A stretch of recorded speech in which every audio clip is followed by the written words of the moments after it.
পূর্ব আফ্রিকার দেশ সোমালিয়ায় দস্যুদের কবলে পড়েছে বাংলাদেশি মালিকানাধীন একটি জাহাজ।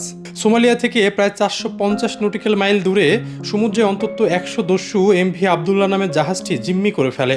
ওই জাহাজে অন্তত 23 জন বাংলাদেশি নাবিক ছিল। তাদের সবাইকে জিম্মি করে রেখেছে দস্যুরা। নৌ পরিবহন অধিদপ্তর সূত্রে এই তথ্য জানা গেছে। বলা হয়, বাংলাদেশ সময় দুপুর 1টা থেকে 2টার মধ্যে জাহাজটি আক্রান্ত হয়। জানা গেছে, সমুদ্রগামী এ জাহাজটি কয়লা নিয়ে মোজাম্বিক থেকে দুবাই যাচ্ছিল। মাঝপথে গালফ অফ ইডেনে জাহাজটি হামলা চালিয়ে নিয়ন্ত্রণ নেয় দস্যুরা।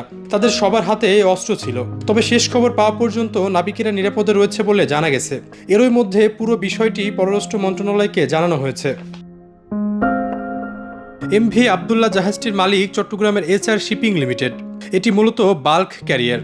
নৌ পরিবহন অধিদপ্তরের শীর্ষ এক কর্মকর্তা বলেন, জাহাজের বিষয়ে খোঁজখবর নেওয়া হচ্ছে।